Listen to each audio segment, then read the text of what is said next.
रात के 1 बजे चंद्रयान 3 ने पकड़ी थी बिजली की रफ्तार। इसरो ने किया एक ऐसा फैसला जिसने सबकी नींद उड़ाकर रख दी। चंद्रयान की एक और बड़ी सक्सेस पर झूम उठा पूरा भारत। दोस्तों, हमारा चंद्रयान 3 इस समय बिजली की रफ्तार से चांद पर फतह हासिल करने के लिए आगे बढ़ रहा है और अभी तक इसके सफर में जितने भी पड़ाव या जितनी भी मुश्किलें आई हैं, उन सभी का इसने डटकर सामना किया है। अभी हाल ही में इसरो के वैज्ञानिकों ने एक ऐसा कारनामा किया है जिसने सबको हैरान कर दिया है। दरअसल चांद पर पहुंचने के सफर में चंद्रयान ने एक बहुत बड़े पड़ाव को पार किया है। तो इसरो ने आखिर ऐसा क्या किया कि पूरे भारत में हर तरफ खुशी की लहर है? वो कौन सा बड़ा पड़ाव है जो चंद्रयान ने अभी पार किया है, जिसमें जरा से भी गलती से चंद्रयान चंद्रमा को छोड़कर वापस पृथ्वी की ओर आ सकता था? यही सब आज हम इस वीडियो में आपको बताने वाले हैं, इसलिए वीडियो को अंत तक जरूर देखिएगा।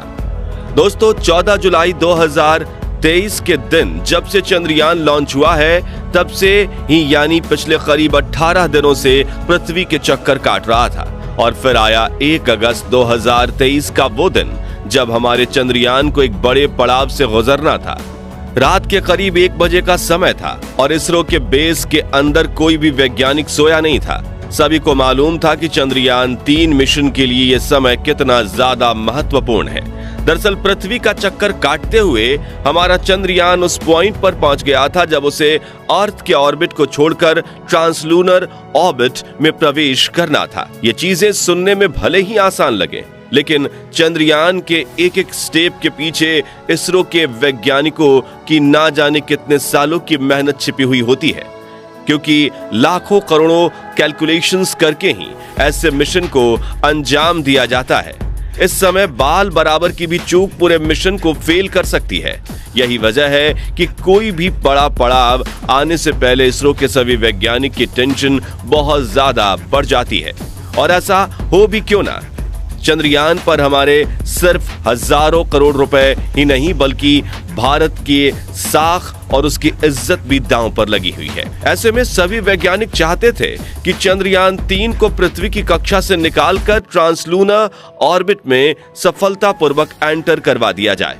वैज्ञानिकों ने प्लान किया था कि इन 18 दिनों में चंद्रयान बिना फ्यूल खर्च किए सिर्फ अर्थ की ग्रेविटी का इस्तेमाल करके उस स्पीड को प्राप्त कर ले जिसे पृथ्वी की स्केप वेलोसिटी कहा जाता है। आपकी जानकारी के लिए बता दें कि स्केप वेलोसिटी उस न्यूनतम वेग या उस रफ्तार को कहते हैं जो कि मूविंग बॉडी जैसे रॉकेट या अंतरिक्ष यान वगैरह को किसी प्लेनेट या मून की ग्रेविटेशनल फील्ड से बाहर निकालने के लिए चाहिए होती है। आसान शब्दों में कहें तो हमारी धरती यानी पृथ्वी के ग्रेविटेशनल फील्ड से बाहर निकलने के लिए जिस न्यूनतम रफ्तार की जरूरत होती है उसे अर्थस्केप वेलोसिटी कहा जाता है। ये हर एक प्लेनेट पर उसके गुरुत्वाकर्षण बल के हिसाब से अलग अलग होती है।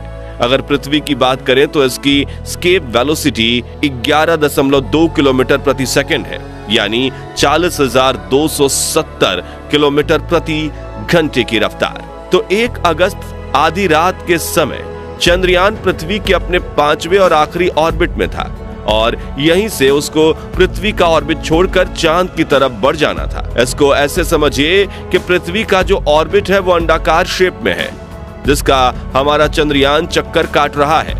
इस ऑर्बिट का पृथ्वी की सतह से सबसे दूर वाला पॉइंट करीब 1,27,000 किलोमीटर दूर है जिसे अपोजी कहा जाता है। वहीं ऑर्बिट का सबसे करीब वाला पॉइंट 236 किलोमीटर है जिसे पेरिजी कहा जाता है। तो इसरो वैज्ञानिकों का काम यह था कि जब चंद्रयान अपना 5वां ऑर्बिट पूरा करके इसके पेरिगी पॉइंट पर पहुंचे तो तभी उन्हें एक बटन दबाकर या कहें कि कमांड देकर चंद्रयान की रफ्तार को एक बूस्ट और एक पुश देना था।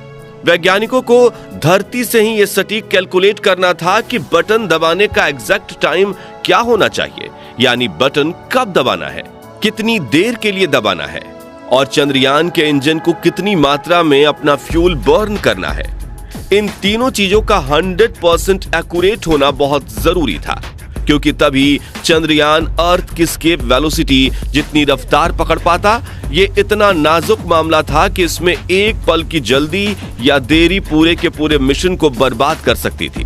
असल में जब हमारा चंद्रयान पृथ्वी के 5वें ऑर्बिट में था तो इसकी रफ्तार 1 किलोमीटर प्रति सेकंड से 10 किलोमीटर प्रति सेकंड के बीच थी।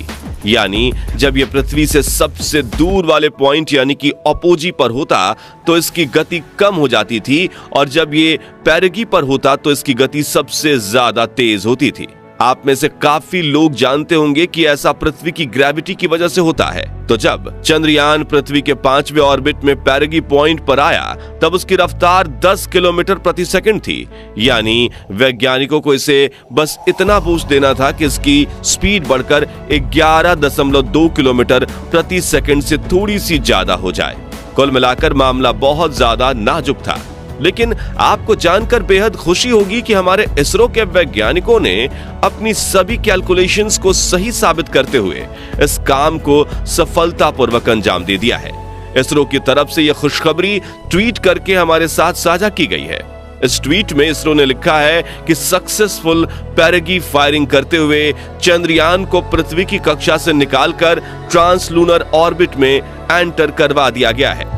हालांकि ऐसा बिल्कुल नहीं है कि यहां से आगे अब चंद्रयान का रास्ता आसान होने वाला था, बल्कि जिस ट्रांसलूनर ऑर्बिट की हम बार बार बात कर रहे हैं, चंद्रयान के लिए यह भी कोई आसान रास्ता नहीं था। आपको बता दें कि इस रास्ते पर हमारा चंद्रयान चांद की तरफ नहीं बल्कि खाली स्पेस की तरफ आगे बढ़ रहा था। जी हां, आपने सही सुना। इस समय हमारा चंद्रयान जिस दिशा में आगे बढ़ रहा था वह चांद है ही नहीं, उसके सामने खाली स्पेस के अलावा और कुछ नहीं था। अब ऐसा क्यों किया जा रहा था, चलिए इस बारे में आपको समझाते हैं। असल में दोस्तों, हमारा चांद एक जगह रुका हुआ नहीं है, बल्कि वो लगातार हमारी पृथ्वी के चक्कर काट रहा है। ऐसे में चंद्रयान को चांद के पीछे पीछे गोल नहीं घुमाया जा सकता, बल्कि वो एक सीधी दिशा में पहले से तय की गई रफ्तार से इस उम्मीद से आगे बढ़ रहा था कि एक पॉइंट पर जाकर उसकी मुलाकात चांद से होगी। और वो पॉइंट कहां पर है, ये भी इसरो के वैज्ञानिक बहुत अच्छे से जानते हैं। एक पल के लिए जरा सोचिए कि हमारे वैज्ञानिक को कितनी कैलकुलेशन करनी पड़ती होगी ये अंदाजा लगाने के लिए कि फला फला दिन, इस समय, इस घड़ी, इस सेकंड हमारा चांद इस पॉइंट पर होगा और हमें अपने चंद्रयान को एक पार्टिकुलर रास्ते पर इस गति से और इतने समय तक आगे बढ़ाना है कि ठीक उसी समय हमारा चंद्रयान भी इस पॉइंट पर पहुंच जाए। सोच कर देखें तो अपने वैज्ञानिकों के इस अथक प्रयासों पर बस दिल से सलूट करने का ही मन करेगा।